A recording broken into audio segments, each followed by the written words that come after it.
Hello दोस्तों, ये कहानी शुरू होने से पहले अगर आपने हमारे चैनल को सब्सक्राइब नहीं किया है तो जल्दी से सब्सक्राइब करके बेल आइकॉन दबा दीजिए, क्योंकि हम आते हैं हर बार एक नई सुपर मजेदार कहानी के साथ। वृंदा की बेटी खुशी की तबीयत ठीक नहीं थी। उसकी मालकिन का सुबह से कई बार फोन आ चुका था। क्या बात है वृंदा, आज काम पर नहीं आना क्या? सारे बर्तन पड़े हुए हैं और तू है कि तेरा कुछ पता ही नहीं है। मालकिन, बेटी की तबीयत ठीक नहीं है और इसके बापू भी घर पर नहीं है, वह काम पर गए हुए हैं।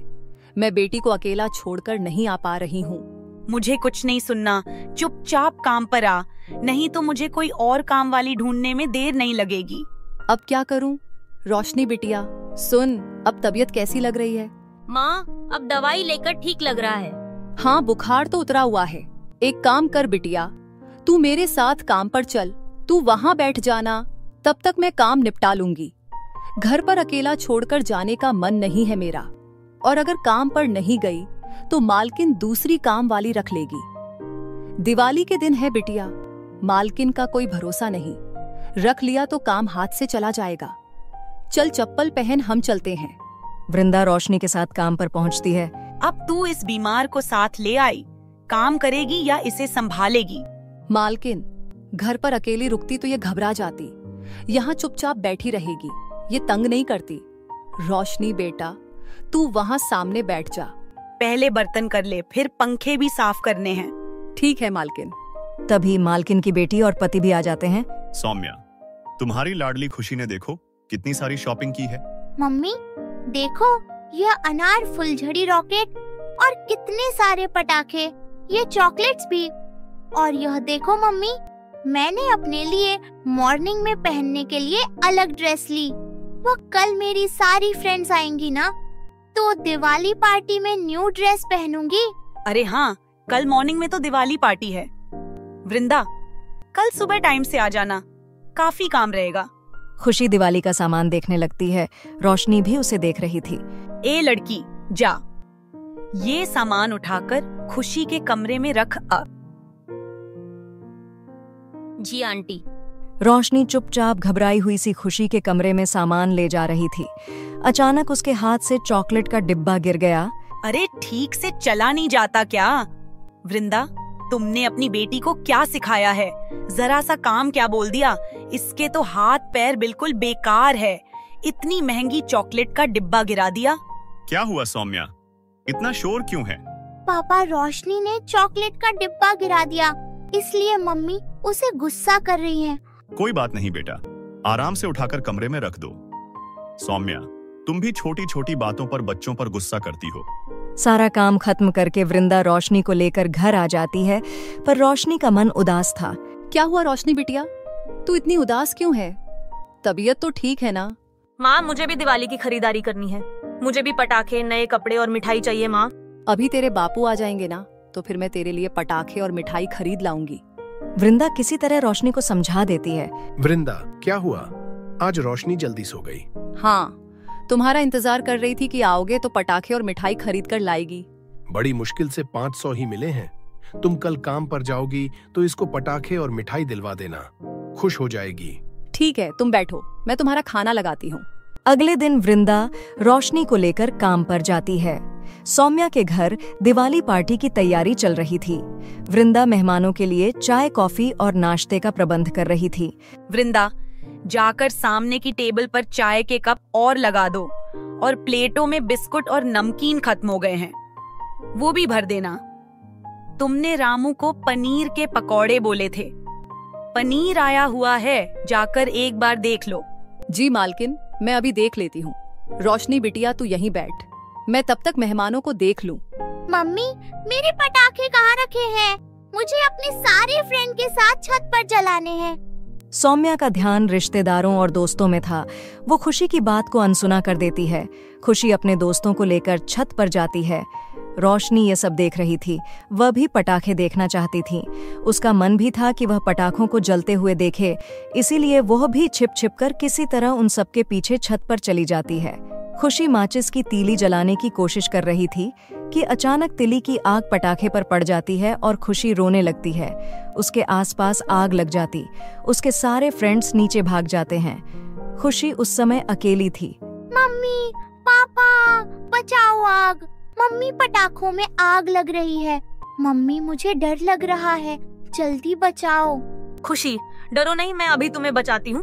रोशनी बहुत समझदार लड़की थी। वह छत पर बने नल से जल्दी से बाल्टी में पानी भरकर खुशी के ऊपर फेंक देती है, जिससे आग बुझ जाती है। इतनी देर में सब लोग छत पर आ जाते हैं। खुशी, मेरी बच्ची, तू ठीक तो है ना? तुझे कुछ हुआ तो नहीं? तुम ठीक तो हो ना बेटा? ये आग कैसे लगी? पापा, मम्मी, गलती मेरी है।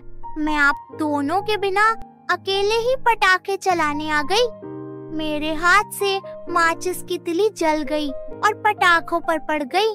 मम्मी, पापा, रोशनी ने बाल्टी में पानी भरकर मेरे ऊपर फेंका तो आग बुझ गई, वरना सारे पटाखे जल जाते। रोशनी बेटा, थैंक यू सो मच मेरे बच्चे। तुमने आज खुशी की जान बचा ली।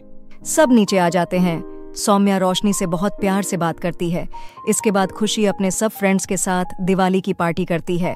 रोशनी बेटा, तुम भी बच्चों के साथ खेलो। जाओ देखो, सब कितनी मस्ती कर रहे हैं। सब लोग मिलकर दिवाली की पार्टी करते हैं। सब मेहमानों के जाने के बाद वृंदा भी घर जाने लगती है। वृंदा, यह कुछ उपहार हमारी तरफ से रोशनी और तुम्हारे लिए है, और मैं अपने व्यवहार के लिए बहुत शर्मिंदा हूँ। वृंदा, मुझे समझना चाहिए कि दिवाली तो सबका त्योहार है। कोई अमीर नहीं, कोई गरीब नहीं। अगर हम खुशियाँ मनाना चाहते हैं तो तुम्हें भी तो खुशियाँ मनाने का हक है। मेरी तरफ से यह उपहार रखो और बहुत धूमधाम से इस त्योहार को मनाना। रोशनी, मैंने इस पॉलिथीन में तुम्हारे लिए बहुत सारे अनार और फुलझड़ी भी रखी हैं। Thank you. घर जाकर रोशनी बहुत धूमधाम से दिवाली का त्योहार मनाती है। सौम्या ने उसे बहुत सारे उपहार दिए थे, जिन्हें देखकर रोशनी के चेहरे पर खुशी आ जाती है। बिनीता की 2 बेटियां थीं, बड़ी बेटी अंजलि और छोटी बेटी नताशा। अंजलि और नताशा सगी बहनें थीं, लेकिन नताशा दूध की तरह गोरी थी। वहीं बेचारी अंजलि कोयले की तरह काली थी, जिसके चलते बिनीता अंजलि को बिल्कुल भी पसंद नहीं करती थी। जय हो दुर्गा माता की। माँ देखिए, आज मैं आपके लिए आपकी मनपसंद साबूदाना खीर बनाकर लाई हूँ। मुझे पता है आपको मेरे हाथ की साबूदाना खीर बहुत पसंद है। अंजलि अपनी बनाई हुई साबूदाना की खीर दुर्गा माता को भोग लगाने जाती है कि तभी वहां उसकी छोटी बहन नताशा और माँ बिनीता आ जाती है और उसके बाल पकड़ते हुए खींचकर उसे दुर्गा माता की मूर्ति से दूर करती है।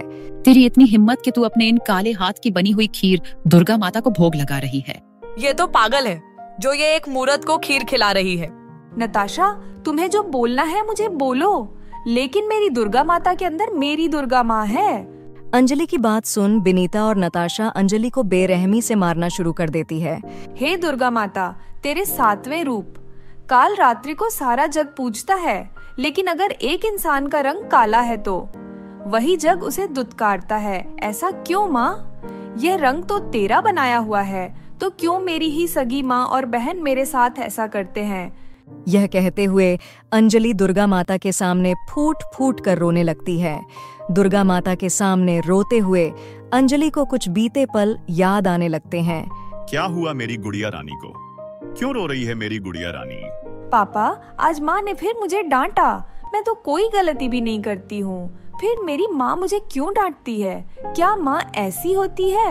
नहीं बेटा, ऐसा नहीं कहते। माँ तो कुदरत की बनाई हुई सबसे सुंदर चीज है। इतना कहकर समीर अंजलि का हाथ पकड़ता है और उसे दुर्गा माता के मंदिर में ले जाता है। पापा, ये कौन है?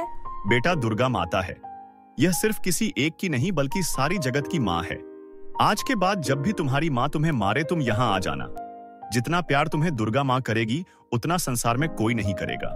सच्ची पापा, फिर तो मैं दुर्गा माता के मंदिर रोज जाऊंगी।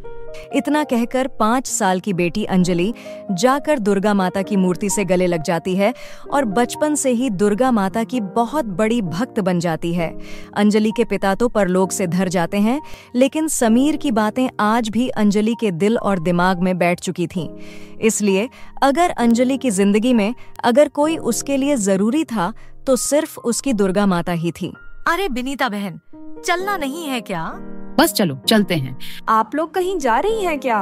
अगले हफ्ते से नवरात्रि है ना, तो शहर की सबसे बड़ी दुर्गा माता के मंदिर में आज बहुत बड़ी पूजा और जागरण होने वाला है। हम वहीं जा रहे हैं। दुर्गा माता के वह बड़े वाले मंदिर जा रहे हैं। मुझे भी अपने साथ ले चलिए ना। हम तुझे क्या बेवकूफ दिखाई देते हैं जो तुझ जैसी को वहाँ लेकर जाएंगे। अगर हम तुझे मंदिर ले गए तो तेरे इस काले रूप को देखकर बेचारी दुर्गा माता ही डर जाएंगी।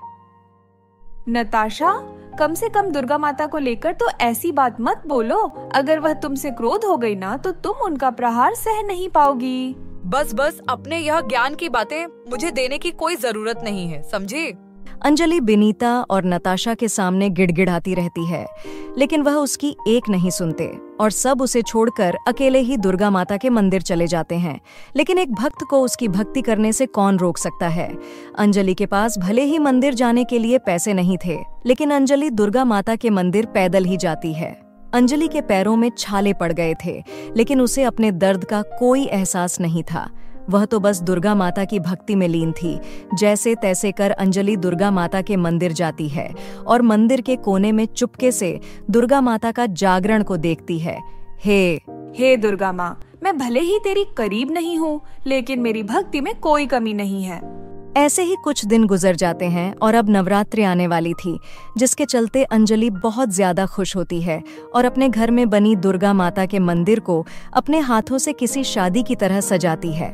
पता है दुर्गा माँ, ये फूल मैं कितनी दूर से लेकर आई हूँ आपके लिए, और यह चुनरी, इसे तो मैं 10 दुकानों के बाद देखकर पसंद की थी।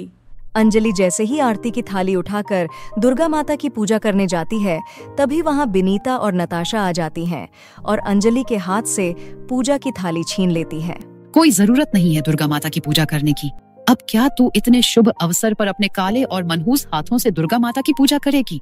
आप चाहे तो मुझे मार लीजिए, लेकिन दुर्गा माता की पूजा करने का यह सौभाग्य मुझसे मत छीनिए। बढ़िया ही सौभाग्य वाली। अंजलि अपनी माँ के सामने मजबूर हो जाती है और बिना पूजा करे ही चली जाती है। अंजलि के पास इतने पैसे नहीं थे कि वह दुर्गा माता की कोई दूसरी मूर्ति ला सके, इसलिए अंजलि कुम्हार की दुकान पर जाती है और उससे थोड़ी सी मिट्टी लाकर अपने हाथों उसे दुर्गा माता की मूर्ति बनाती है और अपने कमरे में उसे स्थापित करती है। हे माँ, मैंने तेरी प्रतिमा तो बना ली, लेकिन पूजा के लिए मेरे पास सामान नहीं है। माँ जैसे ही पूजा कर लेंगी, मैं पूजा का सामान चुपके से ले आऊंगी। पूजा खत्म होते ही अंजलि चुपके से आरती की थाली उठाती है और सीधा अपने कमरे में ले आती है, लेकिन उसे यह सब करते हुए नताशा देख लेती है। अच्छा, तो ये अंजलि की बच्ची ने अपने कमरे में ही दुर्गा माता की मूर्ति बना ली है। इसे तो सबक सिखाना ही पड़ेगा। आज नवरात्रि का पहला दिन होता है, इसलिए अंजलि अपनी बनाई हुई दुर्गा माता की मूर्ति के सामने खीर बनाकर लाती है। अंजलि जैसे ही अपने कमरे से बाहर आती है तो नताशा चुपके से उस खीर में नींबू मिलाकर उस प्रसाद को खंडित कर देती है। अरे दुर्गा माँ, ये क्या हो गया? ये प्रसाद खराब कैसे हो गया? कहीं मेरी भक्ति में कोई कमी तो नहीं रह गई? अंजलि कुछ समझ नहीं पाती और अपनी दुर्गा माता से माफी मांगने लगती है। अगले दिन अंजलि दुर्गा माता के लिए एक सुंदर चुनरी लेकर आती है और उन्हें उड़ा देती है, लेकिन नताशा मौका मिलते ही चुनरी को भी फाड़ देती है। हे दुर्गा माँ, यह क्या हो रहा है? कल प्रसाद खंडित हो गया और आज आपकी यह चुनरी। अंजलि को परेशान होता देख नताशा बहुत खुश होती है, लेकिन अंजलि हार नहीं मानती और दुर्गा माता की सच्चे दिल से पूजा करती है। जिसके बाद अंजलि जैसे ही दुर्गा माता का प्रसाद लेकर नताशा के पास जाती है, यह लो नताशा, दुर्गा माता का प्रसाद। अंजलि के काले हाथ में प्रसाद देख नताशा को बहुत गुस्सा आता है और वह प्रसाद लेकर जमीन पर फेंक देती है। तेरी इतनी हिम्मत कि तू अपने इन काले हाथों से मुझे प्रसाद दे रही है। नहीं चाहिए मुझे तेरा यह प्रसाद। इतना कहकर नताशा अपनी गाड़ी में बैठकर गुस्से में वहां से निकल जाती है। लेकिन कहते हैं ना कि एक दिन जब आपके पाप का घड़ा भर जाता है तो आपको भगवान के प्रहार से कोई नहीं बचा सकता। नताशा का एक बड़े से ट्रक के साथ एक्सीडेंट हो जाता है, जिसमें नताशा की जान तो बच जाती है, लेकिन नताशा कोमा में चली जाती है। ये क्या हो गया मेरी फूल सी बच्ची को? माँ, कुछ नहीं होगा हमारी नताशा को, वो बिल्कुल पहले की तरह हो जाएगी। मेरी दुर्गा माँ है ना। अंजलि नवरात्रों में दिन रात दुर्गा माता की पूजा करती है। जब तक बहन ठीक नहीं हो जाती तब तक अंजलि कुछ नहीं खाती है। साथ ही साथ अपनी बहन नताशा को दुर्गा माता की बबूती लगाती, उसे आरती देती और उसका अच्छे से ख्याल रखती। इन सब में अंजलि दिन रात एक कर देती है, लेकिन नताशा को अभी तक होश नहीं आया होता। ऐसे ही अष्टमी का दिन आ जाता है, रात का वक्त होता है और अंजलि सो रही होती है कि तभी अंजलि, उठो मेरी बच्ची, मैं तुम्हारी इस भक्ति से प्रसन्न हूँ। यह लो, यह फल मैं तुम्हें अपने आशीर्वाद के रूप में दे रही हूँ। यह फल जैसे ही तुम अपनी बहन को खिलाओगी तो वह कोमा से बाहर आ जाएगी। दुर्गा माता के इतना बोलते ही अचानक सपना देख रही अंजलि का सपना टूट जाता है और जैसे ही घूमती है तो देखती है कि उसकी साइड वाली टेबल पर दुर्गा माता का दिया हुआ फल रखा है। अगले दिन होते ही अंजलि उस फल को नताशा को खिलाने लगती है। तू कहीं पागल तो नहीं हो गई? मेरी बेटी कोमा में है और तू उसे फल खिला रही है।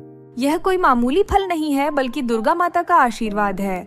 मेरे कहने पर एक बार ये फल मुझे प्लीज नताशा को खिलाने दीजिए। बिनीता जैसे ही उस फल के टुकड़े को नताशा को खिलाती है तो नताशा के शरीर में से एक सुनहरी रोशनी निकलती है और उसी के साथ नताशा होश में आ जाती है, जिसे देख सब बहुत खुश होते हैं कि तभी सबके सामने दुर्गा माता प्रकट होती हैं।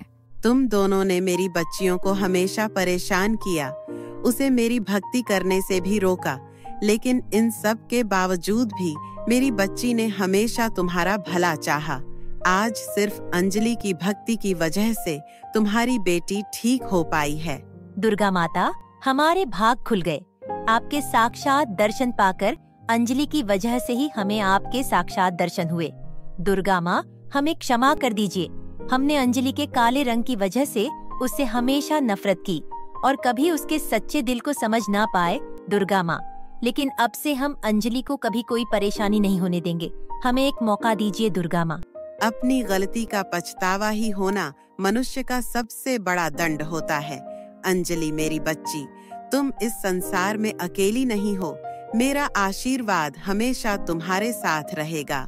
दुर्गा माँ सभी को आशीर्वाद देती है और वहाँ से गायब हो जाती है, जिसके बाद अब तीनों माँ बेटियाँ मिलकर नवमी के दिन कन्याओं को बुलाते हैं और धूमधाम से नवमी करते हैं।